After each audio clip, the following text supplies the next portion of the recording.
You've been dreaming about this moment since you were a kid. You've been wanting this moment since you were a kid. That's always been talked about. It's playing in the big games and the playoffs. And, I think that, it's okay to want it so bad. But I think from the first to the 15th guy, man, we got to enjoy this process. Because if you ask anybody, coming into the season, if you want one game to go to the NBA Finals, they'll sign up for that. So, we got to be excited for this opportunity and know that, it doesn't come around often and take advantage of it. KD's ready to go, but the odds are in the Warriors' favor. History not on OKC's side here. Home teams win 100 out of 124 Game 7s. One seeds are 28-3 at home, and higher seeds win 83% of the time in home Game 7s, and 65 win teams are 7-1. Thunder fans, don't change the channel on me. Now, Vegas has the Warriors as 7-point favorites. Stephen A., give it to me. Game 7, who you got? I would love to tell you OKC. Because I certainly don't want Kevin Durant to go out like this. Last time he was in Golden State, he dropped 40. Russell Westbrook had 31, 7, and 8 with 5 steals. But it's Game 7. It's at the Oracle. It's Steph Curry. It's Klay Thompson. Last time we saw them in Golden State, Steph Curry had 31. Klay Thompson had 27. Neither of them shot the ball particularly well. Well, Steph Curry shot about 45% from the field. Klay Thompson shot about 38%. This is a Game 7. You just feel like the moment is going to be too big, that at some point, somehow, OKC will play lights out. They will play stellar basketball. They will push the envelope. They will be breathing down Golden State's neck. And then somewhere late in the game, some kind of stupid mistake is going to take place. And something reminiscent of a team when they lost 15 fourth-quarter leads during the regular season is going to happen. And somehow, some way, Golden State is going to escape with a narrow victory, probably around a score of 105, 101, something like that. And they're going to win Game 7 and go to the finals for a rematch with LeBron James and the Cleveland Cavaliers, a fully loaded Cleveland Cavaliers this time around. And we'll debate what kind of impact that's going to have on the career of Kevin Durant later on in the show, Skip. But I just think that this is one of those situations where, listen, I thought that they were going to lose. Golden State was going to lose in Game 6. I didn't think it was going to be a Game 7. I picked them to win this series in 7 games originally. But when they were down 3-1, I thought they were done. I just thought that with Oklahoma City imposing its will, sharing, distributing the basketball, trusting with Durant and Westbrook, trusting in their teammates, that there was no way that Golden State could beat that team. But that team didn't show up in Game 6. And if you didn't show up in Game 6 on your home court, I'm not saying you won't do it on the road in Game 7, but I have to see it to believe it. I believe in the talent and the greatness of Oklahoma City, particularly the 2 superstars who are, as far as I'm concerned, a treasure to watch, regardless of their mistakes. But in the end, I look at Steph Curry and Klay Thompson, that poise that they have under pressure. The tighter the moment gets, the more cool, calm, collected, and poised they appear. You don't teach that. I don't even think it's something you develop. You either have it or you don't. Steph Curry and Klay Thompson have it. Kevin Durant and Russell Westbrook haven't shown me that they do. If I have to bet my money, I'm picking the poise and marksmanship under pressure over surreal talent. That gives Golden State the edge. I'm picking them to win Game 7. Wow. And for them to go back to the finals. I can't even begin to disagree with any point you just made. I guess that's what my head is telling me, because I do trust these Vegas odds makers lines, Stephen A., and they're just screaming at you game after game after game, Golden State is better. Golden State is better. Now we've gone 7-point spreads, and 6 of them have favored Golden State. And this one's by a lot. It opened at 8.5. Now, again, they're trying to encourage with these spreads betting on the other side, on the underdog. And there's been a lot of betting on the underdog because it's gotten bet down to 7. But, look, I started out with this crazy series, and I thought Golden State could win 4 of the first 5, all close, but I just thought, for the reasons you just detailed, that Golden State could close out Oklahoma City in the clutch, down the stretch, in 5 games. And I was dead wrong about that. And now I step back, and what does my eye test tell me? Game after game after game. I got to tell you, Stephen A., my eye test tells me Oklahoma City's a little better team than Golden State. That Oklahoma City is playing at a little higher, consistent overall level than Golden State is playing at in this series. I'm just telling you, I'm being honest. I'm speaking my heart. Now, you can say I'm trying to do right by my hometown, and maybe I am. Maybe it is too much with my heart. But I told you last week, if this got to a Game 7, there was no way I was going to write off Oklahoma City, because you know and I know how hard it is to beat a really good team 3 straight games. It's got to have taken a whole lot out of Golden State to survive at home in Game 5. Good point. To go there and just scratch and claw and fight and scrap and steal back home court advantage in Game 6. And then try to get back up within 48 hours for what now most people are saying should be a foregone conclusion. I don't know about that. Go ahead. What I would say to you is this, and I'm asking a question here. I am not writing Oklahoma City off.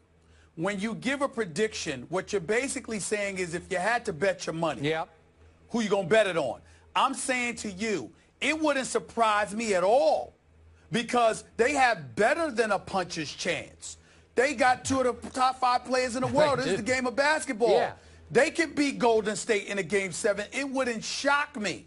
But if you put me on the line and I had to bet my money on one or the other in this situation, I'm going to go with Golden State 105-101. What are you going to do? If you had to bet your money, that's what this is about right now. Because we know Oklahoma City could win. Do I get Oklahoma City +7? Because I'll take that. I'll run with that, baby. No. So would I. Hold it. So would I. I'd run with the +7, but this is straight up pick 'em. Where you going? Okay. That's why I got to go with Golden State. Okay, forgive me if this feels like an early morning waffle answer, but back in my gambling days, which are long ago, this is the game. Long time ago. Okay, but this is the kind of game I would run from, because I have no conviction about it, because the series has been bizarre to me from night to night. The swings of this have been wildly unpredictable. There was no way I thought that Golden State could blow Game 1. They're up 13 at halftime. Then they won Game 2 to hold on. And then there's no way I thought they would get wiped off the map in Oklahoma City twice in a row in 3 and 4. Wow. And I thought then, I think we both thought, there's no way they're going to come back from the 3-1 down dead. And here they are on the precipice with all of Molly's, all the figures, all the stats. They scream Golden State here. But I ask you, okay, so not that I'm dodging the question. If you force me to bet on this game, I'll tell you the truth. If you force me to bet my hard-earned cash on this, I'd bet Golden State. But I just have a feeling that... That's fair. Okay, but listen, Kevin Durant is not going to go 10 for 31 tonight. I promise you he won't. And I think Kevin Durant's going to drop 40 tonight. Okay, fine. I think he's going to drop 40 tonight. You know what? I would bet my hard-earned cash that Klay Thompson, if we want to do over-under on 11 threes, I'll bet he doesn't make 11 threes. I'll just bet you, because it's just too hard. I don't think he's going to have that hot a hand. So if he doesn't do what he did and Kevin doesn't do what he did, all of a sudden the playing field, or in this case the floor, levels. And there are times, remember the second quarter of Game 2 at Golden State? Kevin Durant made 7 out of 8 shots. And I sat back and said, that's just nuclear. Like, you can't stop that man. Nor could you stop Klay Thompson. I thought they defended Klay about as well as they could defend him the other night. It wasn't like he was wide open. They got hands up in his face. He's just unconscious. We've seen it before. I've seen Kevin Durant get unconscious at 6'11" with a 7, whatever it is, wingspan. And as you know, you can't stop those shots. When he gets in a flow and a rhythm, an efficient rhythm, where he's in the flow and the rhythm of the offense, he's unstoppable. And I expect him to calm down. I expect the pressure to be be off Oklahoma City tonight. I don't think there is expectation anymore. Oh, we disagree there. I don't see it. No, we disagree. Let me tell you something right now. Let Kevin Durant go ahead and lose this game. Let him go ahead. We'll talk about that a little bit later on in the show. I know, Let him go ahead and lose this game. I don't want to hear that. I don't want to hear that. Right. But I will tell you this. I believe that Russell Westbrook and Kevin Durant are going to combine for more than 70, for about 65 to 70 tonight. I really do. My problem, that's right. I think Kevin Durant's going to drop 40. All right. All right. I think Russell Westbrook's going to probably have another triple-double. Okay, but here's the question. Is that here's enough? the problem, Skip. Here's the problem. When the game gets tight, what you going to do? See, they're the one team that's capable of two things: having the offensive firepower to ward off the onslaught, the barrage that Golden State could throw at you, or overcoming it. Even if Oklahoma City went down 20, I agree. in the first half, they could come back like that. They got that kind of firepower. They could do that. Sure. The question is, and you know Kevin Durant's going to, I'm trying to tell you right now, he's going to drop about 40 tonight. I'm trying to tell you. I would agree. But here's the thing.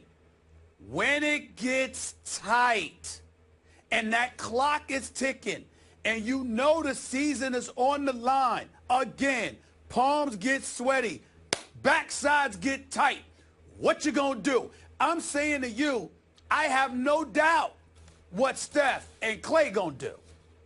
My problem is I don't know what Russell and Kevin Durant are going to do. Okay. That's my issue.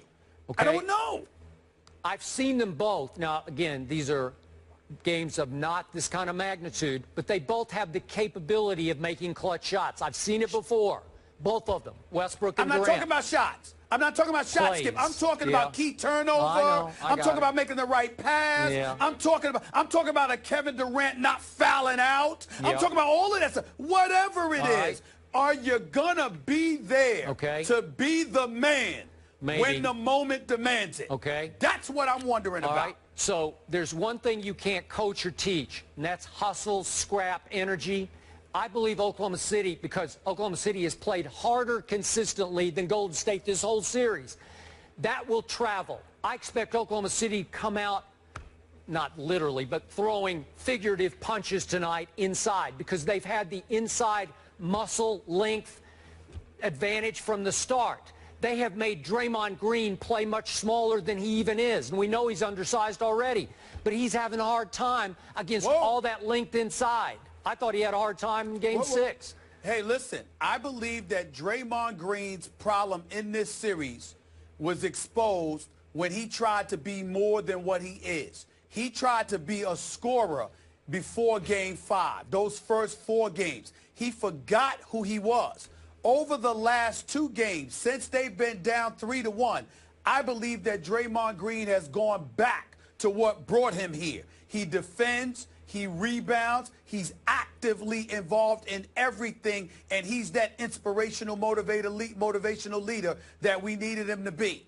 I think that Andre Iguodala showing up in Game 6 found himself again and reminded everybody that when called upon, he can be an elite defender. So what I'm talking about is a team in Golden State rife with champions that know how to play their position when it's time. Can Russell Westbrook and Kevin Durant, they can do anything. They're superstars.